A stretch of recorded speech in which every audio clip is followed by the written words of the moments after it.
क्रिया चरित्र की जाने न कोई, कसम मार के सती हुई। कहा जाता है कि स्त्री को सृष्टि की रचना करने वाले परम पिता ब्रह्म देव भी समझ नहीं पाए तो साधारण मनुष्य की बात ही क्या है। नमस्कार दोस्तों, आपका स्वागत है आपके अपने YouTube चैनल समर सनातन ज्ञान में। आज मैं आपके समक्ष एक बहुत ही प्रेरणादायक कहानी प्रस्तुत करने जा रहा हूँ। ये कहानी तिर्या चरित्र की है। जो भी मनुष्य इस कहानी को सुनता है वो अपने जीवन में तिर्या चरित्र स्वभाव की स्त्री से कभी भी धोखा नहीं खाता। दोस्तों, बहुत समय पहले की बात है। मध्य देश में प्रतापपुर नामक एक राज्य था। प्रतापपुर अत्यंत समृद्ध, संपन्न और भव्य राज्य था। उस राज्य के राजा का नाम वीरभद्र था। वीरभद्र अपने समय के सबसे प्रतिष्ठित और आदर्श शासकों में एक था। उसकी भव्यता, वीरता और धर्म के प्रति श्रद्धा की कहानी न केवल उसके राज्य में बल्कि अन्य राज्यों में भी प्रचलित था। राजा वीरभद्र का एक पुत्र था जिसका नाम वरुण था। वरुण अभी बालक ही था। राजा वीरभद्र ने उसके शिक्षा दीक्षा की व्यवस्था एक अत्यंत ही ज्ञानी और सभी विद्या में निपुण महान संत के आश्रम में की थी। युवराज वरुण प्रतिदिन शिक्षा ग्रहण करने के लिए उस महान संत के आश्रम में जाया करते थे। समय के साथ साथ युवराज वरुण युवावस्था में आ गए।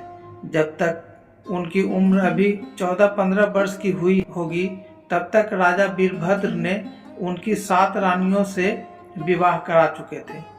युवराज वरुण युवा अवस्था में अत्यंत सुंदर और आकर्षक दिखते थे। प्राचीन काल में राजाओं में यह प्रचलन था कि वो एक से अधिक विवाह करते थे। राजा वीरभद्र अब बूढ़ा हो चुका था। अपनी उम्र को देखते हुए राजा वीरभद्र राजकुमार वरुण को राजपाट सौंपने का निर्णय लेते हैं। मंत्रियों से विचार विमर्श होता है।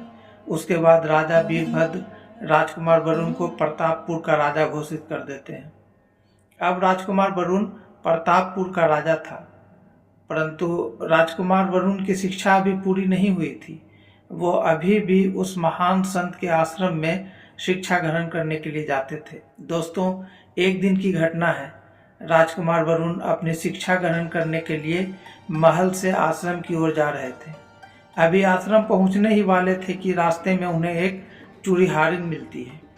वो राजकुमार वरुण को देखकर रुक जाती है। जब राजकुमार वरुण उसके नजदीक आते हैं तो चूड़ीहारिन राजकुमार वरुण से कहती है, राजकुमार, आप कहाँ जा रहे हो?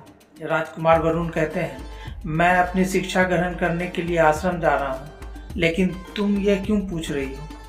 चूड़ीहारिन कहती है, राजकुमार, क्या आपने तिर्या चरित्र का अध्ययन किया है? राजकुमार वरुण कहते हैं, नहीं, मैंने तिर्या चरित्र का अध्ययन नहीं किया है, लेकिन तुम ये बताओ कि ये तिर्या चरित्र क्या होता है? चूड़ीहारिन कहती है, राजकुमार, जब आप अपने गुरु के पास जाना तो ये जरूर पूछना कि तिर्या चरित्र क्या होता है और तिर्या चरित्र का अध्ययन जरूर करना। राजकुमार वरुण रास्ते भर ये सोचते हैं कि ये तिर्या चरित्र आखिर होता क्या है। राजकुमार वरुण के मन मस्तिष्क में तिर्या चरित्र को जानने की उत्सुकता जागृत हो गई। वह ये सोचने लगे कि आखिर मुझे गुरुजी ने तिर्या चरित्र का अध्ययन क्यों नहीं कराया। मैं आज अवश्य ही गुरुजी से तिर्या चरित्र का अध्ययन करूंगा। यह सोचते सोचते राजकुमार वरुण आश्रम पहुंच जाते हैं। आश्रम पहुंचते ही वो गुरुजी को प्रणाम करते हैं। गुरुजी कहते हैं, पुत्र, आओ यहाँ बैठो। आज तुम्हारा मन बहुत अशांत दिख रहा है, क्या बात है, मुझे बताओ। राजकुमार वरुण कहते हैं, गुरुजी, मैं तिर्या चरित्र का अध्ययन करना चाहता हूँ।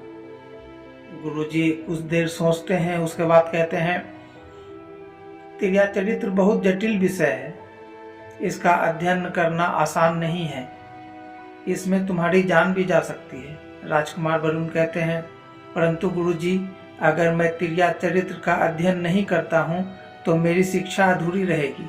मैं अवश्य तिर्या चरित्र का अध्ययन करूँगा। कृपया कर आप मुझे तिर्या चरित्र का ज्ञान दें। गुरुजी कहते हैं, ठीक है, मैं तुम्हें तिर्या चरित्र का अध्ययन जरूर कराऊंगा। फिर गुरुजी राजकुमार वरुण को तिर्या चरित्र का ज्ञान देने लगते हैं। जब अध्ययन पूर्ण हो जाता है तब गुरुजी राजकुमार से कहते हैं, पुत्र, अब तुम्हारी शिक्षा पूरी हो गई है, अब तुम्हें आश्रम आने की आवश्यकता नहीं है। मेरे पास जितनी भी विद्या थी, जितने भी ज्ञान थे, वो मैंने तुम्हें दे दिए हैं। राजकुमार वरुण अपने गुरु का आशीर्वाद लेते हैं और जाने लगते हैं। तब गुरुजी राजकुमार वरुण को रोकते हैं और उन्हें एक यंत्र देते हुए कहते हैं, पुत्र, इस यंत्र को संभाल कर रखो। यह एक बहुत ही चमत्कारिक यंत्र है। जब तुम इसे अपने कान में पहन लोगे तो कोई भी तुम्हें पहचान नहीं पाएगा, परंतु तुम सभी को पहचान सकोगे। इस यंत्र को पहनकर आज आधी रात को तुम दक्षिण दिशा में जंगल की ओर जाना। थोड़ी ही दूर जाने के बाद तुम्हें एक कुटिया दिखाई देगी। तुम उस कुटिया के पास ही खड़े हो जाना। राजकुमार वरुण अपने गुरुजी से वो यंत्र लेते हैं और आदर के साथ गुरुजी को प्रणाम करते हैं और अपने महल की ओर निकल जाते हैं। आधी रात को जब महल के सारे सेवक सो जाते हैं, सातों रानियां भी अपने अपने शयन कक्ष में सो जाती है, तब राजकुमार वरुण चुपके से उस यंत्र को अपने कान में पहनते हैं और महल से बाहर निकल जाते हैं। राजकुमार वरुण कान में यंत्र पहने हुए जंगल में दक्षिण दिशा की ओर बढ़ने लगते हैं। कुछ ही दूर जाने के बाद उसे एक कुटिया दिखाई देती है।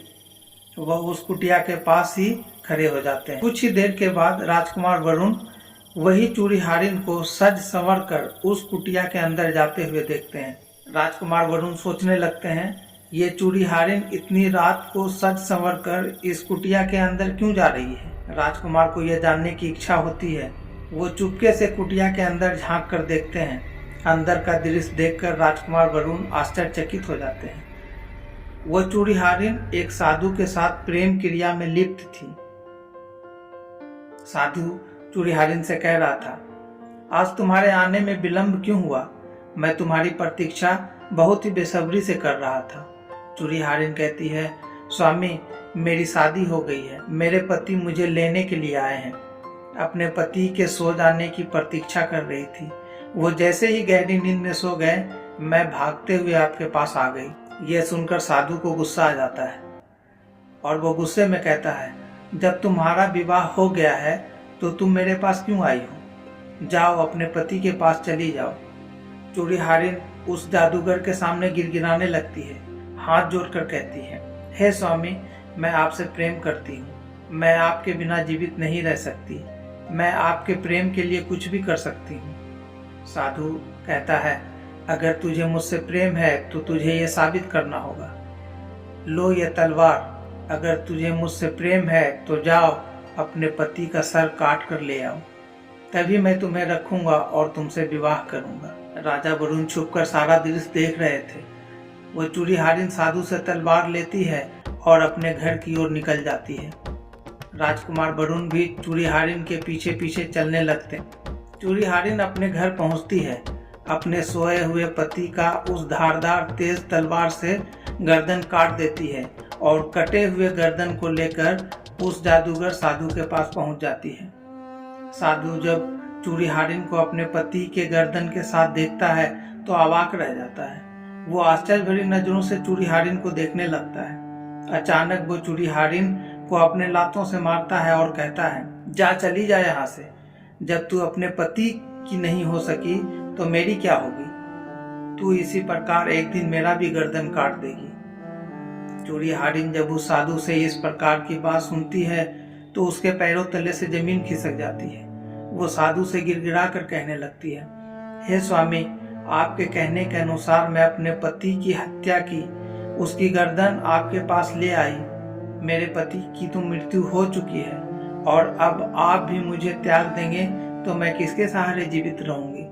आपने ही तो कहा था कि मैं तुझसे विवाह करूंगा। साधु गुस्से में कहता है, तू इसी क्षण यहाँ से निकल जा, वरना मैं तुझे अपनी जादुई शक्ति से भस्म कर दूंगा। जादुई शक्ति के डर से चूड़ीहारिन रोते हुए अपने पति की गर्दन लेती है और वापस अपने घर की ओर लौट जाती है। कटे हुए गर्दन को वो अपने पति के धड़ के साथ जोड़ देती है और जोर जोर से रोने लगती है। रोने और चिल्लाने की आवाज सुनकर आसपास के लोग इकट्ठा हो जाते हैं।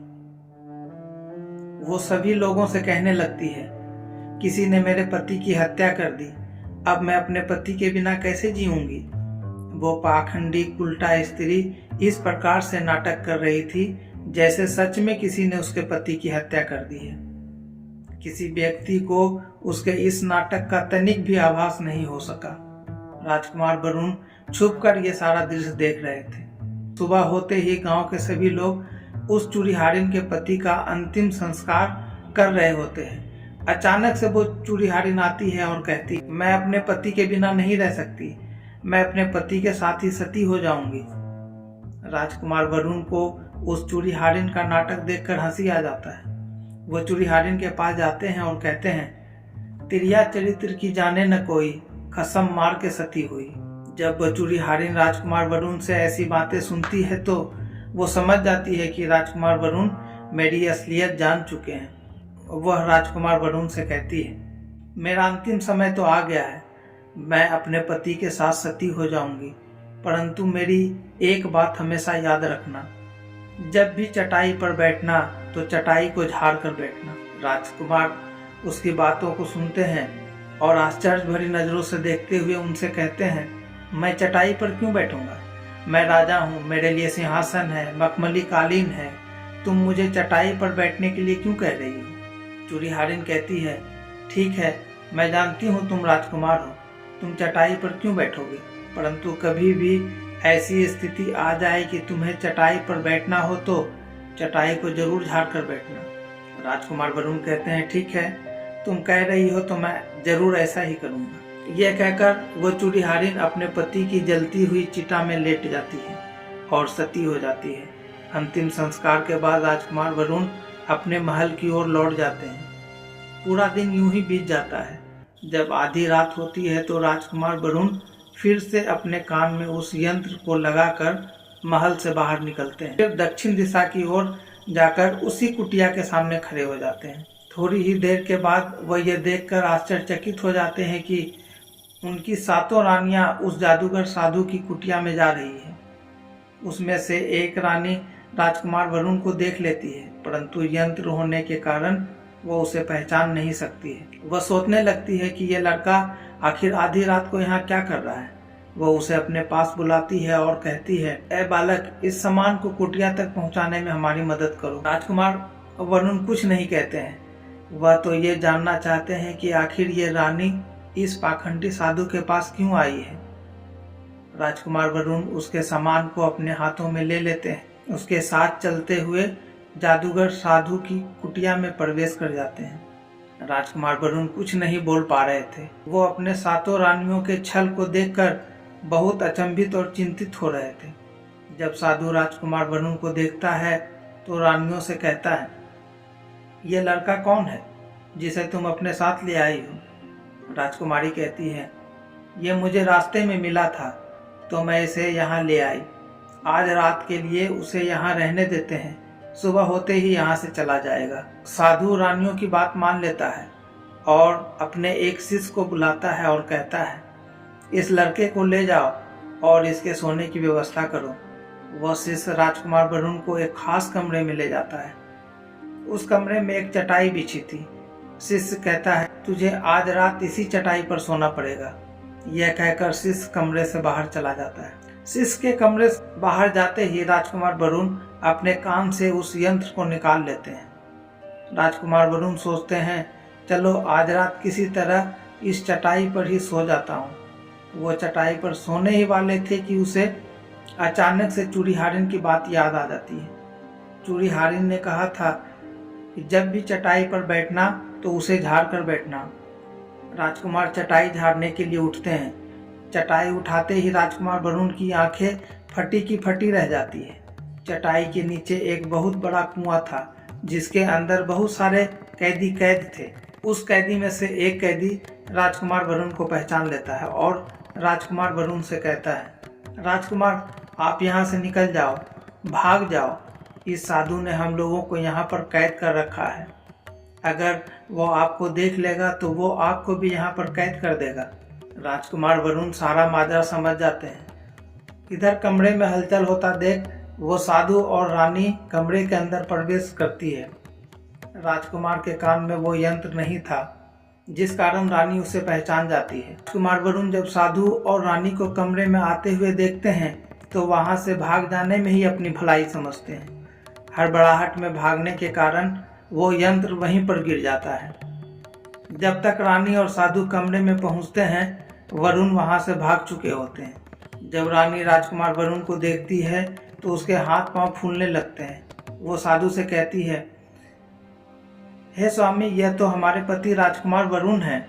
उन्होंने हमें देख लिया है, अब वो हम लोगों को जीवित नहीं छोड़ेंगे। साधु चिल्लाते हुए कहता है, जाओ उसे पकड़ कर ले आओ। रानी उसे पकड़ने के लिए जाती है, परंतु राजकुमार तेजी से भागते हुए अपने महल में आ जाते हैं।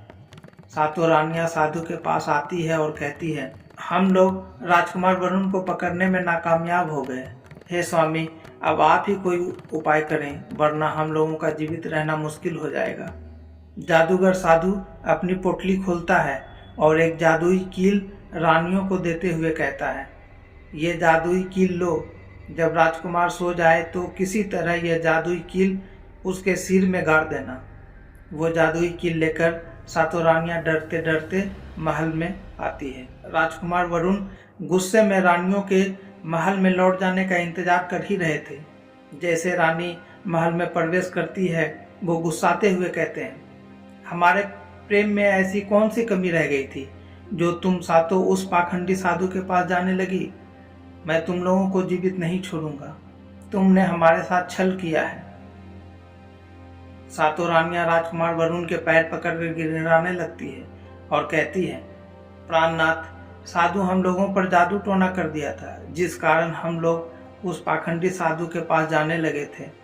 पहली गलती समझकर आप हम क्षमा कर दें, ये गलती दोबारा नहीं होगी। राजकुमार वरुण सोचते हैं, इस बार इन लोगों को माफ कर देते हैं, इन्हें अपनी गलती का एहसास हो चुका है। राजकुमार वरुण रानियों से कहते हैं, ठीक है, इस बार मैं तुम्हें माफ कर देता हूँ, परंतु अगर इस प्रकार दोबारा तुम लोगों ने गलती की तो मैं तुम लोगों को जीवित नहीं छोड़ूंगा। इतना कहकर राजकुमार वरुण अपने शयन कक्ष की ओर चले जाते हैं। सातों तिर्या चरित्र रानियां आपस में विचार विमर्श करने लगती हैं कि यह कील राजकुमार वरुण के सर में कौन गाड़ेगा। सभी रानियां कहती है कि छोटी रानी को राजकुमार ज्यादा प्रेम करते हैं, इसलिए छोटी रानी ही राजकुमार के सिर में यह कील गाड़ेगी। छोटी रानी कील को अपने पास छुपा लेती है। हाथों में खाने की थाली लेकर राजकुमार वरुण के शयन कक्ष में जाती है। राजकुमार वरुण को बहुत ही प्रेम से खाना खिलाती है और उसके सो जाने का इंतजार करने लगती है। राजकुमार वरुण खाना खाने के थोड़ी देर के बाद ही गहरी नींद में सो जाते हैं। रानी इसी क्षण का इंतजार कर रही थी। वो अपने पास से कील निकालती है और राजकुमार वरुण के सिर में गाड़ देती है। जैसे ही कील राजकुमार के सिर के अंदर जाता है, राजकुमार वरुण मूर्छित होने लगते हैं। उनके शरीर की सारी शक्तियां खत्म हो जाती है। वह एक ढेर में परिवर्तित हो जाते हैं। इसी प्रकार ढेर बने हुए राजकुमार अपने शयन कक्ष में पड़े रहते हैं। कुछ दिन ऐसे ही चलता रहता है। राजकुमार वरुण अपनी सातों रानियों की करतूत देखता रहता है, परंतु कुछ कर नहीं पाता है। राजकुमार वरुण सोचते हैं, मुझे हिम्मत करना होगा, कोई युक्ति करनी होगी, नहीं तो मैं ऐसे ही ढेर बना बना मृत्यु को प्राप्त हो जाऊंगा। वो किसी प्रकार हिम्मत करके और अपनी पूरी शक्ति लगाकर महल से बाहर निकल जाते हैं। वो किसी प्रकार भागते भागते अपने गुरु के पास आते हैं और कहते हैं, हे गुरुदेव, मुझे बचा लीजिए। मेरी सातों तिर्या चरित्र रानियां मुझे इस अवस्था में लाकर छोड़ दी है। वो उल्टा स्त्री ने मेरे सर के अंदर एक जादुई कील गाड़ दी है, जिस कारण मेरी ये हालत हो गई है। कृपया आप उस कील को निकाल दें। तब गुरुदेव कहते हैं, हे पुत्र, मैंने तुम्हें पहले ही कहा था, तिर्या चरित्र के बारे में मत जानो, ये तुम्हारी जान भी ले सकता है। राजकुमार वरुण गिड़गिड़ाते हुए कहते हैं, गुरुदेव, मुझे माफ कर दीजिए और मेरी जान बचा लीजिए। गुरुजी कहते हैं, पुत्र, ये जादुई कील है, मैं इसे नहीं निकाल सकता, परंतु मैं एक उपाय कर सकता हूँ, तुम्हें तोता बना सकता हूँ। तुम तोता बनकर महाराज सोम के राज्य में चले जाना, क्योंकि महाराज सोम के राज्य में किसी भी जादूगर का जादू नहीं चलता है। जब तुम्हें वहाँ प्रेम करने वाली एक सच्ची स्त्री मिल जाएगी तो तुम अपने वास्तविक अवस्था में आ जाओगे। राजकुमार वरुण कहते हैं, ठीक है गुरुदेव, आप ऐसा ही करें। गुरुदेव अपनी आध्यात्मिक शक्ति से राजकुमार वरुण को तोता बना देते हैं। तोता बनते ही राजकुमार वरुण महाराज सोम के राज्य की ओर उड़ जाता है। महाराज सोम के राज्य में एक जंगल था जहाँ बहुत सारे तोते निवास करते थे। वहीं जाकर राजकुमार वरुण भी निवास करने लगे। इधर सातों रानियां जब राजकुमार वरुण को महल में नहीं देखती है तो घबरा जाती है। बहुत ढूंढने के बाद भी जब राजकुमार नहीं मिलता है तो वो सातों रानियां उस पाखंडी जादूगर साधु के पास आती है और कहती है, स्वामी राजकुमार महल में नहीं है, वो वहाँ से फरार हो चुके हैं। कृपया आप अपनी जादुई पोटली खोल कर देखिए वो अभी कहाँ है। जादूगर अपनी जादुई पोटली खोलता है और अपनी जादुई शक्ति से राजकुमार वरुण को देखता है। वो देखता है कि राजकुमार वरुण राजा सोम के राज्य में तोता बनकर एक जंगल में निवास कर रहा है। राजकुमार की स्थिति पता चलने के बाद वो रानियों से कहता है, राजकुमार तोता बनकर महाराज सोम के राज्य में एक जंगल में निवास कर रहा है। महाराज सोम के राज्य में मेरी जादुई शक्ति काम नहीं करेगी। तुम ऐसा करो, अपने महल जाओ और यह घोषणा कर दो कि जो भी तोता को पकड़ कर लाएगा उसे 10 सोने के सिक्के इनाम में दिए जाएंगे। राजमहल से ऐसी घोषणा होते ही राज के सभी चिड़ीमार तोता पकड़ने के लिए निकल जाते हैं। वो तोता पकड़कर राजमहल में लाते हैं और रानियों से तोता को देकर 10 सोने के सिक्के इनाम में लेकर चले जाते हैं। रानी उन तोतों को मार देती थी। ऐसे ही समय बीतता गया। बहुत सारे तोते मार दिए गए, परंतु राजकुमार वरुण अभी तक रानियों के हाथ नहीं लगा था। इधर राजकुमार वरुण अपनी अच्छी अच्छी बातों से उस स्थान पर रहने वाले सभी तोतों को अपनी ओर सम्मोहित कर लिया था। वो सभी को अच्छी अच्छी बातें सिखाता, अच्छी अच्छी बातें बोलता। सभी तोतों ने ये सोचा कि यह तोता तो बहुत ही समझदार है, क्यों ना इसे अपना राजा बना लिया जाए। सभी तोता आपस में ये निर्णय लेते हैं और राजकुमार वरुण को अपना राजा घोषित कर देते हैं। कुछ दिन ऐसे ही बीत गया। एक दिन एक चिड़ीमार तोते को ढूंढते ढूंढते महाराज सोम के राज्य में आ जाता है। वो चिड़ीमार वहीं पर पहुंच जाता है जहां सभी तोतों के साथ राजकुमार वरुण रहता था। इतने सारे तोतों को देखकर चिड़ीमार खुश हो जाता है और सोचने लगता है कि इतने सारे तोते को पकड़कर अगर मैं रानी के पास ले जाऊंगा तो मुझे बहुत सारे सोने के सिक्के मिल जाएंगे, मैं अमीर हो जाऊंगा। वह तोते को पकड़ने की युक्ति बनाने लगता है। वो सोचने लगता है कि इतने सारे तोते को कैसे पकड़ा जाए। उसे एक युक्ति सूझती है।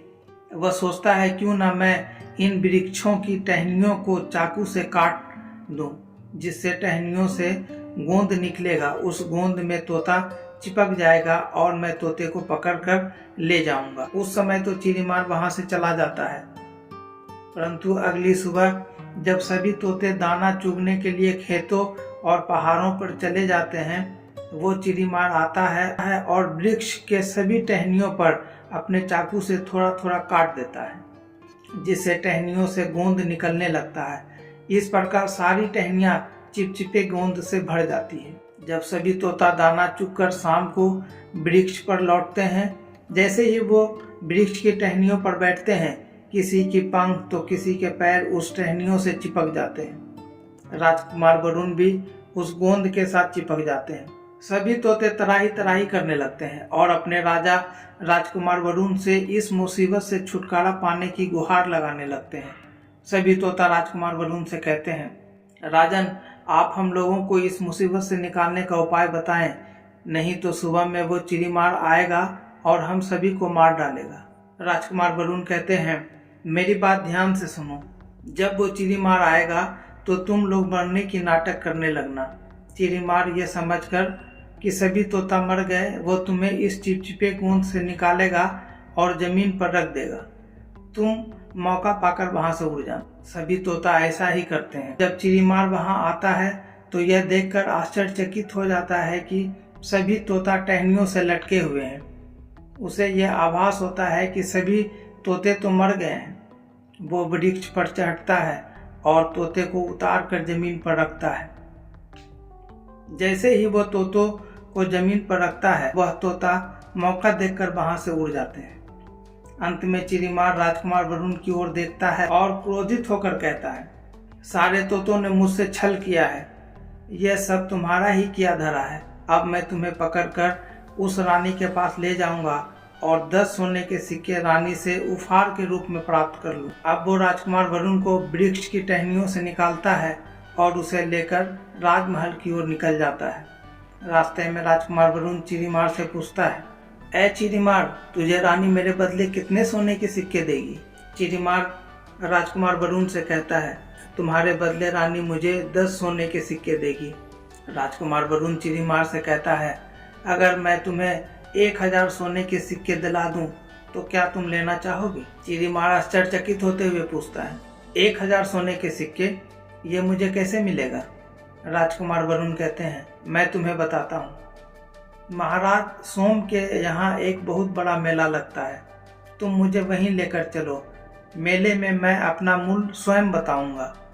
चिड़ीमार उस तोते की बात मान लेता है और रानी के पास बेचने की जगह महाराज सोम के राज्य के मेले में राजकुमार वरुण जो तोता बना हुआ था वो बेचने चला जाता है। सोम ने अपने राज्य में यह नियम बनाया हुआ था कि जो भी व्यापारी अपने सामान को हमारे राज्य में बेचने के लिए लाता है, अगर उसका सामान शाम तक नहीं बिकता है तो राजा स्वयं उसे खरीद लेता है। चिड़ीमार उस तोते को लेकर बाजार में पहुंच जाता है। जो कोई खरीदार उस तोते को खरीदने के लिए आता है, तोते का मूल्य पूछता है तो चिड़ीमार कहता है कि तोता अपना मूल्य स्वयं बताए। जब तोते से उसका मूल्य पूछा जाता है तो तोता बोलता है, 1000 सोने के सिक्के। इतनी कीमत सुनकर कोई भी उस तोते को खरीदने में सामर्थ्य नहीं होता है। जब शाम हो जाती है, सारे व्यापारी चले जाते हैं तो राजा के सैनिक यह देखने के लिए कि किस व्यापारी का सामान नहीं बिका मेले में आते हैं। सभी व्यापारी मेले से अपने सामान को बेचकर जा चुके थे। एक अकेला चिड़ीमार तोते को पिंजरे में लेकर मेले में खड़ा था। सैनिक उसके पास पहुंचते हैं और कहते हैं, ए चिड़ीमार, तुम्हारा तोता क्यों नहीं बिका? तुम इसे कितने में बेच रहे हो? राजकुमार वरुण कहते हैं, जो इन्हें 1000 सोने के सिक्के देगा वही मुझे खरीद पाएगा। सिपाही राजा के पास जाते हैं और राजा को सारी बात बताते हैं और कहते हैं, एक चिड़ीमार एक तोता लेकर बैठा हुआ है, लेकिन वह तोता अपना मूल्य स्वयं बताता है। वो अपना मूल्य अधिक बताता है, शायद इसीलिए उसे कोई खरीद नहीं सका। महाराज सोम सिपाही की बातों को सुनकर आश्चर्यचकित हो जाते हैं और सिपाही से कहते हैं, ऐसा कौन सा तोता है जो अपना मूल्य स्वयं बताता है? मैं भी ऐसे विचित्र तोते को देखना चाहता हूँ। महाराज सोम घोड़े पर सवार होकर मंत्रियों को साथ लेकर मेले की तरफ चले जाते हैं। जब वो चिड़ीमार के पास पहुँचते हैं और कहते हैं, ऐ चिड़ीमार, तुम्हारे तोते की कीमत क्या है? चिड़ीमार राजा सोम से कहता है, राजा साहब, तोता अपना मूल्य स्वयं बताएगा। महाराज सोम उस तोते से पूछते हैं, ऐ विचित्र तोता, तू अपना मूल्य बता। राजकुमार वरुण कहते हैं, जो भी इस चिड़ीमार को 1000 सोने के सिक्के देगा वही मुझे खरीद पाएगा। महाराज सोम तोते को इस प्रकार अपना कीमत बताते हुए सुनकर बहुत ही आश्चर्यचकित हो जाते हैं और मंत्रियों से कहते हैं, इस तोते का मूल्य जितना भी हो, हमें यह तोता खरीदना पड़ेगा। नहीं खरीदने पर हमारे राज्य की बदनामी होगी। लोग कहेंगे कि महाराज सोम के मेले में एक तोता नहीं बिक सका। इस चिड़ीमार को 1000 सोने के सिक्के दे दिए जाएं और तोते को राजमहल में लेकर चला जाए। चिड़ीमार को 1000 सोने के सिक्के देता है और तोते को अपने साथ लेकर महल की ओर निकल जाता है। तोता जब महल में पहुंचता है तो अपनी मधुर वाणी से सभी का दिल जीत लेता है। वो अच्छी अच्छी बातें करता है, राजा को अच्छी सलाह देता है। जब भी राजा पर कोई खतरा आने वाला होता है तो वो तोता पहले ही राजा को उस खतरे से अवगत करा देता है। धीरे धीरे वो राजमहल के सभी लोगों का चहेता बन जाता है। सब उस तोते से बहुत अधिक प्रेम करने लगते हैं। रानियों को पता चलता है कि राजा ऐसा तोता लेकर आए हैं जो कि बोलता भी है और बहुत अच्छी अच्छी बातें बताता भी है। तो रानी राजा से कहती है, उस तोते को मेरे पास भिजवा दीजिए, हम भी उस तोते को देखना चाहते हैं, हम उस तोते से बातें करना चाहते हैं। राजा अपने मंत्री से कहकर उस तोते को रानियों के पास भिजवा देता है। रानी उस तोते से बातें करके बहुत खुश हो जाती है, तोते से बहुत प्रेम करने लगती है। राजा की एक पुत्री थी जो जवान और बहुत ही सुंदर थी। उसका नाम सुकन्या था। रानी तोते को सुकन्या को देते हुए कहती है, आज से तुम ही इस तोते का ध्यान रखो। तुम इसे ले जाओ और इसे अच्छी तरह से धोकर नहला दो। सुकन्या तोते को नहला रही थी तो उसने देखा कि तोते के सिर पर एक कील सा कुछ गड़ा हुआ है। सुकन्या तोते के सिर से उस कील को निकाल देती है। तोते के सिर से जैसे ही कील निकलता है, राजकुमार वरुण अपने वास्तविक अवस्था में आ जाते हैं। राजकुमारी सुकन्या अपने सामने एक सुंदर और नौजवान राजकुमार को देखकर घबरा जाती है। राजकुमार वरुण सुकन्या से कहते हैं, तुम घबराओ नहीं, कील वापस मेरे सिर में लगा दो तो मैं फिर से तोता बन जाऊंगा और मेरे तोता बनने की कहानी मैं तुम्हें रात्रि में बताऊंगा। राजकुमारी सुकन्या वैसा ही करती है। कील को वापस राजकुमार वरुण के सिर में गाड़ देती है। राजकुमार वरुण फिर से तोता बन जाते हैं। जैसे रात होती है, राजकुमारी सुकन्या तोते को लेकर अपने कमरे में चली जाती है। कमरे में जाते ही राजकुमार वरुण के सिर से कील को निकाल देती है और वो तोता फिर से राजकुमार बन जाता है। राजकुमार वरुण अपनी सारी दास्तां सुकन्या को बताता है और सुकन्या से कहता है, राजकुमारी सुकन्या, तुम ये बात किसी को भी ना बताना, वरना मेरी जान चली जाएगी। राजकुमारी सुकन्या ये बातें सबसे छुपा लेती है। वो अपने माता पिता को भी इस बारे में नहीं बताती है। राजकुमार वरुण दिन भर तोता बना रहता है और रात में सुकन्या उसे अपने कमरे में ले जाती और कील को निकाल देती है। कील निकलते ही राजकुमार वरुण अपने असली रूप में आ जाते हैं। रात भर सुकन्या और राजकुमार वरुण आपस में बातें करते हैं। धीरे धीरे समय बीतता गया। सुकन्या और राजकुमार रात भर एक ही कमरे में रहते हैं, अच्छी अच्छी बातें करते हैं। दोनों एक दूसरे की ओर आकर्षित होते हैं और धीरे धीरे दोनों में प्रेम हो जाता है। इधर राजकुमार वरुण की सातों रानियां बहुत सारे तोते को मरवा देती है, परंतु तोते के रूप में उसे राजकुमार नहीं मिलता है। तो सातों रानियां उस पाखंडी साधु के पास जाती है और उस साधु से कहती है, हे स्वामी, इतने सारे जतन करने के बाद भी मुझे तोते के रूप में राजकुमार वरुण नहीं मिले, कृपया आप ही कोई उपाय बताएं। वह पाखंडी साधु अपनी जादुई पोटली खोलता है और देखता है कि राजकुमार वरुण तोता बनकर महाराज सोम के महल में निवास कर रहा है। वो पाखंडी साधु रानियों से कहता है, हमारा पति अभी भी तोता बनकर महाराज सोम के महल में निवास कर रहा है। तुम सभी एक काम करो, नृत्य कला सीख लो। हम सभी मिलकर उस राजा के घर नृत्य कला करने जाएंगे और जब राजा हम पर प्रसन्न हो जाएगा और हमें कुछ मांगने को कहेगा तो हम उस तोते को ही मांग लेंगे और फिर उसे आसानी से मार देंगे। धीरे धीरे समय बीतता गया। साधु तबला वादन तथा सातों रानियां नृत्य कला में पारंगत हो गई। जब साधु को लगने लगा कि हम अपनी योजना में सफलता प्राप्त कर सकते हैं और उस तोते को महाराज सोम से मांग सकते हैं, तब साधु तथा सातों रानियां अपना भेष बदलकर राजकुमार सोम के महल में पहुंच जाते हैं। महल में पहुंचते ही महाराज सोम कहते हैं, तुम लोग कौन हो और यहाँ किस लिए आए हो? साधु विनम्रता पूर्वक कहता है, हे महाराज, हम लोग नृत्य कला वाले लोग हैं। अपने नृत्य से लोगों का मनोरंजन करते हैं। अगर आपकी आज्ञा हो तो हम लोग अपने नृत्य से आपका भी मनोरंजन करना चाहते हैं। महाराज सोम नृत्य कला के बहुत शौकीन थे। उन्होंने साधु और सातों रानियां को नृत्य की आज्ञा दे देते हैं। सातों रानियां और साधु नृत्य कला से महाराज सोम को प्रसन्न कर देते हैं। जब नृत्य कला खत्म हो जाती है तब महाराज सोम कहते हैं, तुम लोगों ने अपने नृत्य से मेरा मन प्रसन्न कर दिया, मांगो जो तुम मांगना चाहते।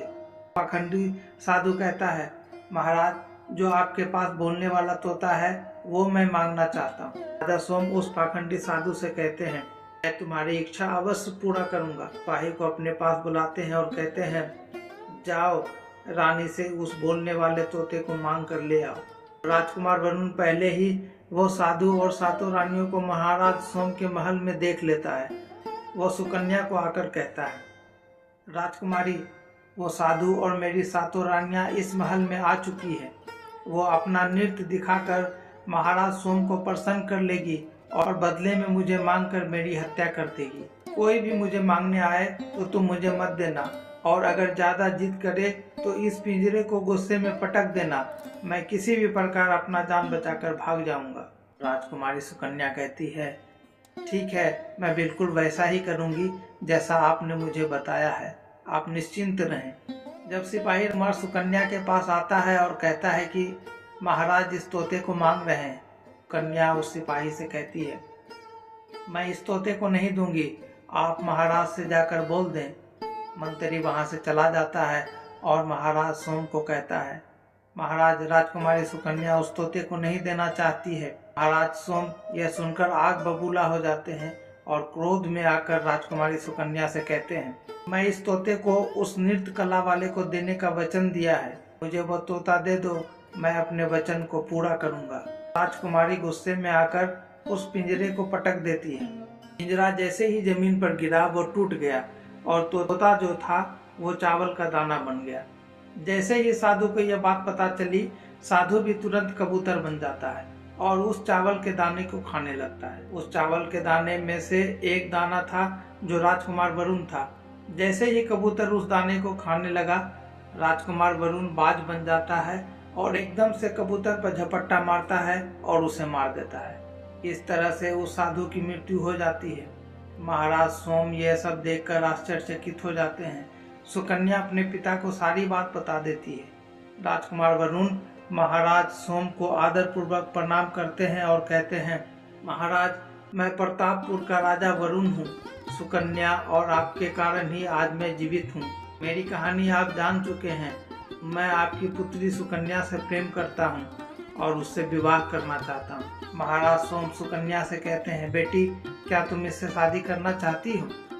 राजकुमारी सुकन्या कहती है, पिताजी मैं राजकुमार वरुण से प्रेम करती हूँ और उनसे विवाह भी करना चाहती हूँ। महाराज सोम अपनी पुत्री का विवाह राजकुमार वरुण के साथ धूमधाम से कर देते हैं। राजकुमार वरुण अपनी पत्नी सुकन्या को लेकर अपने राजमहल में लौट जाते हैं। उन सातों रानियों को पकड़कर कारावास में डाल देते हैं। दोस्तों, जब कोई स्त्री कभी भी किसी परिस्थिति में चतुराई या चालाकी दिखाती है या दूसरों को बेवकूफ मानते हुए कोई अभिनय पाखंड करती है तो इसे ही तिर्या चरित्र कहते हैं। तिर्या चरित्र स्त्री प्रेम का ढोंग करती है और पीठ पीछे गैर मर्दों से संबंध रखती है। तिर्या चरित्र का अध्ययन करने के बाद राजकुमार वरुण को अपनी जान बचाने के लिए क्या क्या नहीं करना पड़ा, क्योंकि उसे स्त्री के तिर्या चरित्र की पूरी जानकारी हो चुकी थी कि कैसे जब एक स्त्री को अपना स्वार्थ दिखने लगता है, अपने लोगों को भी बेवकूफ बनाकर अपने स्वार्थ को पूरा करती है